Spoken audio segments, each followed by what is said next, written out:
वक्त का आखिरी लम्हा है। सोचिए एक ऐसे मुआशरे के बारे में जो अपनी ताकत के नशे में चूर था। लब्बैक अल्लाहुम्मा लब्बैक, लब्बैक ला शरीक लक। देखो इन पहाड़ों को अबू हक। क्या ये कभी अपनी जगह से हिल सकते हैं? ये देखो, ये है हमारा अंजाम जब हम हड्डियां बनकर भरभरा जाएंगे। ये सूरह का पहला झटका था। इंसान को उसकी औकात याद दिलाई गई कि तुम जिस जमीन पर इकड़ कर चलते हो वो जमीन भी अल्लाह के हुक्म के आगे कांप उठेगी। ये सिर्फ तबाही का मंजर नहीं था, बल्कि ये एक नए निजाम की शुरुआत थी। पुरानी दुनिया खत्म हो रही थी और एक नई अदालत लगने वाली थी। लेकिन ये तो सिर्फ शुरुआत थी। असल खौफ तो अभी आगे था। जब ये सब कुछ टूट फूट जाएगा, जब जमीन हमवार मैदान बन जाएगी, तो फिर क्या होगा? फिर इंसानियत की तकसीम होगी। न हसब नसब काम आएगा, न कबीला, न दौलत। उस दिन सिर्फ 3 गिरवा होंगे। पूरी इंसानी तारीख आदम अलैहिस्सलाम से लेकर आखिरी इंसान तक सबके सब सिर्फ 3 कैटेगरीज में तकसीम कर दिए जाएंगे। और आप और मैं, हम भी उन्हीं 3 में से किसी एक गरवा में खड़े होंगे। वो गरवा कौन से हैं और उनका अंजाम क्या होगा? ये वो सवाल है जो अब हर सुनने वाले के दिल में खटक रहा था। बस अपने रब के नाम की तस्बीह करो जो बहुत अजमत वाला है। मक्का की वो गलियां जहां सरदाराने कुरैश सीना तान कर चलते थे। उनका मानना था कि ये दुनिया, ये सरदारी, ये दौलत और ये शानो शौकत हमेशा रहने वाली है। वो जबल नूर और मक्का के मजबूत पहाड़ों की तरफ देखते और सोचते कि कौन है जो इन पहाड़ों को हिला सके, कौन है जो हमारे इस निजाम को तोड़ सके। ये वो दौर था जब मौत के बाद की जिंदगी का तस्वर उनके लिए एक मजाक बन चुका था। जब नबी करीम सल्लल्लाहु अलैहि वसल्लम उन्हें खबर देते कि एक दिन ऐसा आएगा जब तुम्हारे जिस्म मटी हो जाएंगे, हड्डियां बिखर जाएंगी, लेकिन तुम्हें दोबारा जिंदा किया जाएगा जवाब दही के लिए, तो वो हंसते थे। वो तंजिया अंदाज में कहते, क्या जब हम मटी हो जाएंगे और हड्डियां गल जाएंगी तो हमें फिर से उठाया जाएगा?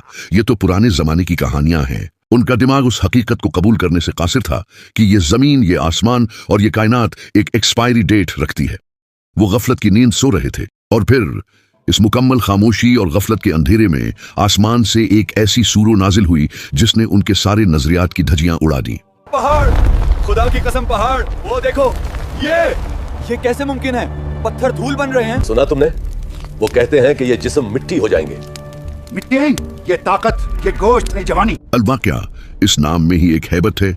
इसका मतलब है वो वाक़िया जो होकर रहेगा। ये कोई सवाल नहीं था, ये कोई पेशीन गोई नहीं थी, बल्कि ये एक फैसला था।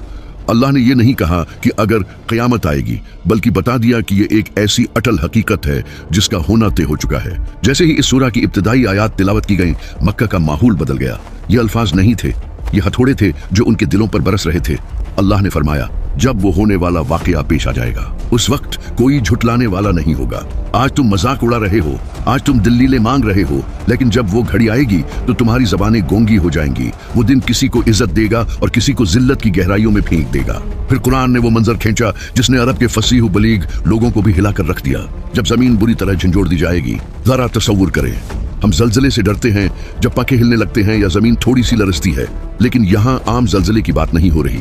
यहाँ रज्जा का लफ्ज इस्तेमाल हुआ है जिसका मतलब है किसी चीज को पकड़कर शिद्दत से झंझोड़ देना। ये जमीन जिस पर हम इतने इत्मीनान से घर बनाते हैं, उसे ऐसे हिलाया जाएगा जैसे किसी कालीन को झाड़ा जाता है। और वो पहाड़ जिन पर कुरैश को नाज था, जिन्हें वो अपनी ताकत की अलामत समझते थे, और पहाड़ रेजा रेजा कर दिए जाएंगे। वो ठोस पत्थर, वो मजबूत चट्टानें, वो ऐसे बिखर जाएंगे जैसे हवा में उड़ती हुई धूल। सूरह अल-वाक़िया ने सबसे पहले इंसान की सबसे बड़ी गलत फहमी को दूर किया, इस्तेहकाम। इंसान समझता है कि जमीन मजबूत है, पहाड़ अटल हैं, लेकिन अल्लाह बता रहा है कि जिस दिन का वादा है उस दिन फिजिक्स के सारे कवानीन टूट जाएंगे, कुछ भी अपनी जगह पर नहीं रहेगा। अब वो वक्त है जिसका जिक्र सूरह अल-वाक़िया में सबसे ज्यादा होलनाक अंदाज में किया गया है। जांक छांटी शुरू होती है। कोई नाम नहीं पुकारा जा रहा, बल्कि ऐमाल खुद इंसानों को खींचकर उनके गर्वों की तरफ ले जा रहे हैं। सबसे पहले नजर डालते हैं बाएं जानिब, अस्हाब शमाल, बाएं हाथ वाले। आए, ये कौन बदनसीब हैं? उनके चेहरों पर सियाही है, उनकी आंखों में हसरत और पछतावा है। ये वो लोग हैं जो दुनिया में बहुत खुश थे। जरा उनका माजी याद करें।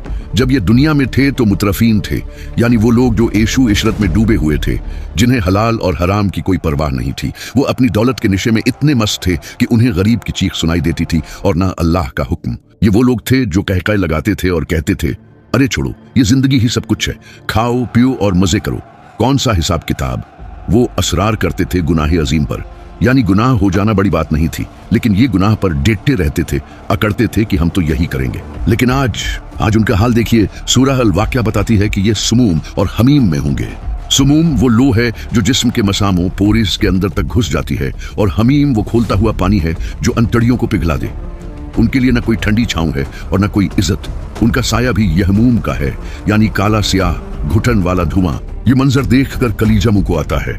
इंसान सोचता है काश में मट्टी होता, काश में पैदा ही ना होता। लेकिन ठहरिए, अब जरा दूसरी तरफ देखिए, दाएं जानिब असहाब यमीन, दाएं हाथ वाले। ये कौन लोग हैं?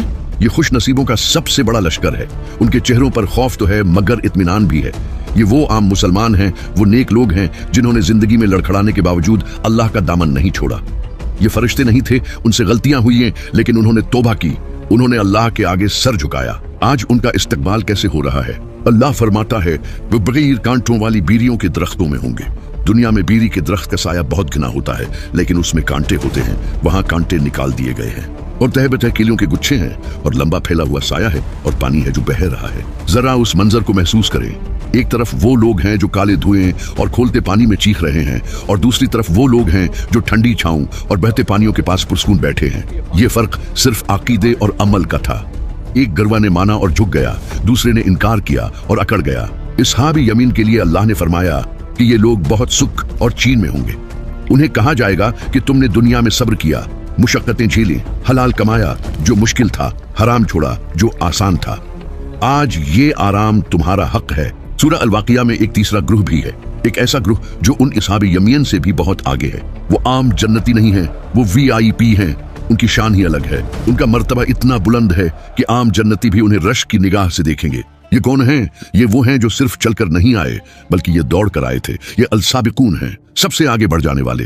ये कौन खुश किस्मत लोग हैं, और जन्नत में उनका मकाम कहाँ होगा? क्या हम और आप उस ग्रुह में शामिल हो सकते हैं? हमने दाएं और बाएं वालों का जिक्र सुना, लेकिन अब हम उस ग्रुह की बात करने लगे हैं जो इंसानियत का क्रीम है। ये वो लोग हैं जो जन्नत के VIP लाउंजेस में नहीं, बल्कि अल्लाह के कुर्ब के खास मकाम पर होंगे। अल्लाह फरमाता है, और जो आगे बढ़ने वाले हैं वो तो आगे ही बढ़ने वाले हैं, वही तो मुकरिब हैं। मुकरिब का मतलब है करीब किए गए। ये वो लोग हैं जिन्होंने दुनिया में नेकी करने में कभी देरी नहीं की। सूरह अल वाक़िया उनकी शान बयान करती है कि ये सोने और जवाहरात से जुड़े हुए तख्तों पर आमने सामने टेक लगाए बैठे होंगे। वहां कोई अकेला नहीं होगा, ये बेहतरीन मजलिस होगी। उनकी खिदमत के लिए ऐसे नौजवान गिलमान फिरेंगे जो हमेशा नौजवान ही रहेंगे। वो ऐसे प्याले पेश करेंगे जिनके पीने से न सर में दर्द होगा और न अक्ल में फितूर आएगा। यहाँ एक बहुत बारीक नुक्ता है।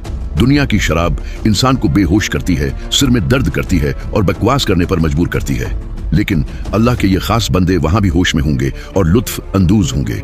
उन्हें वो फल मिलेंगे जो वो पसंद करें, और परिंदों का गोशत जो वो चाहेंगे।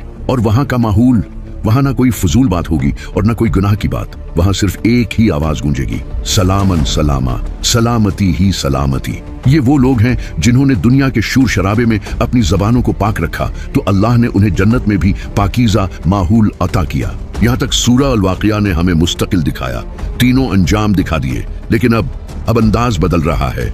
अब अल्लाह सिर्फ खबर नहीं दे रहा, बल्कि अब सवाल कर रहा है। अब कटहरा लग चुका है और इंसान कटहरे में खड़ा है। अगर तुम क़ियामत का इनकार करते हो तो जरा अपने आप को तो देखो। अल्लाह का पहला सवाल तुम्हारी अपनी जात के बारे में है। भला देखो तो जो कतरा तुम टपकाते हो। इंसान कितना मगरूर है ना, वो समझता है कि वो जिंदगी पैदा करता है। अल्लाह पूछता है, क्या इससे इंसान को तुम पैदा करते हो या पैदा करने वाले हम हैं? ये एक ऐसा सवाल है जिसने बड़े बड़े बायोलॉजिस्ट्स और साइंसदानों को लाजवाब कर दिया है। इंसान सिर्फ एक स्पर्म मुंतकिल कर सकता है, लेकिन माँ के पीठ के अंधेरों में उस एक हकीर कतरे को हड्डी, गोशत, खून, दिमाग और एक मुकम्मल इंसान में कौन तब्दील करता है? क्या तुम करते हो? क्या तुम्हारे पास कोई कंट्रोल है कि बेटा हो या बेटी, आंखें नीली हो या काली? नहीं, तुम बेबस हो। तुम सिर्फ ख्वाहिश कर सकते हो, लेकिन तख्लीक, क्रिएशन का निजाम तुम्हारे हाथ में नहीं है। अल्लाह फरमाता है, हमने तुम्हारे दरमियान मौत को मुकर्रर किया है। तुम में से कोई ऐसा नहीं जो मौत को रोक सके। अगर हम चाहें तो तुम्हारी शक्लें बदल दें, तुम्हें ऐसी चीज बना दें जिसे तुम जानते भी नहीं, तो तुम हमारा कुछ नहीं बिगाड़ सकते। ये सूरों का सबसे ताकतवर मंतकी हिस्सा इंटेलेक्चुअल सेक्शन है। अल्लाह इंसान का गुरूर तोड़ रहा है। वो इंसान जो कहता था मैं दोबारा कैसे जिंदा हूंगा। बात सिर्फ हमारी अपनी पैदाइश पर खत्म नहीं हुई। अल्लाह अब हमारी अना ईगो पर पेदर पे वार कर रहा है। वो हमें बताना चाहता है कि तुम जिस दुनिया पर हुक्मरानी का दावा करते हो, उस दुनिया का कंट्रोल रूम तुम्हारे हाथ में सरे से है ही नहीं। दूसरा सवाल तुम्हारे खाने के बारे में है। अल्लाह फरमाता है, भला देखो तो जो कुछ तुम बोते हो, हम और आप क्या करते हैं? किसान क्या करता है? जमीन खोदता है और बीज डाल देता है। बस हमारा काम यहाँ खत्म हो जाता है। अब मुझे बताइए, इस सख्त अंधेरी जमीन के सीने को फाड़कर इसमें से नाजुक सी कॉम्पल स्प्राउट कौन निकालता है? क्या उसे तुम उगाते हो या उगाने वाले हम हैं?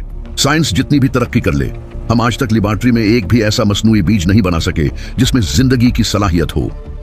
अगर अल्लाह जमीन की खासियत बदल दे, अगर वो मिट्टी को बंजर कर दे, तो तुम सर टिकराते रह जाओ, एक दाना नहीं लगेगा। अल्लाह चिलिंग करता है, अगर हम चाहें तो इस खेती को चोरा चोरा बस कर डालें, फिर तुम बातें बनाते रह जाओ। तुम कहोगे कि हाय, हम तो लट गए, हम पर तो तावान पड़ गया। जरा सोचें, अगर कल सुबह दुनिया की सारी जमीन अपनी जरखीजी खो दे, तो तुम्हारी सारी टेक्नोलॉजी, तुम्हारी सारी दौलत धरी की धरी रह जाएगी। इंसान भूख से मर जाएगा। ये है हमारी हकीकत। तीसरा सवाल, पानी के बारे में, वो चीज जिसके बगैर जिंदगी नामुमकिन है। भला देखो तो ये पानी जो तुम पीते हो, जब हमें प्यास लगती है हम गिलास भरते हैं और पी लेते हैं। कभी सोचा ये पानी आया कहां से?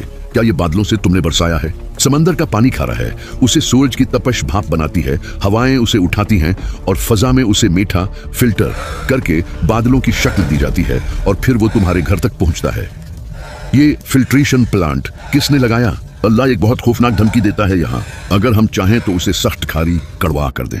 सोचिए, अगर आसमान से मीठे पानी की बजाय नमकीन पानी बरसना शुरू हो जाए या जमीन का सारा मीठा पानी कड़वा हो जाए, क्या तुम्हारे पास कोई टेक्नोलॉजी है जो पूरी दुनिया के पानी को साफ कर सके? नहीं, फिर तुम शुक्र क्यों नहीं करते? और चौथा सवाल, आग और एनर्जी के बारे में। भला देखो तो ये आग जो तुम सलगाते हो, पुराने जमाने में ये लकड़ी की आग थी, आज ये तेल, गैस और बजली की शक्ल में है। अल्लाह पूछता है कि जिस दरख्त से ये आग, ये कोयला, ये ईंधन बनता है, वो दरख्त तुमने पैदा किया था। अल्लाह फरमाता है कि हमने उस आग को दो चीजें बनाया है, तज़किरा, याद दहानी, ताकि दुनिया की आग देखकर तुम्हें जहन्नम की आग याद आए, डफेदा, ताकि मुसाफिर और जरूरतमंद उससे फायदा उठाएं।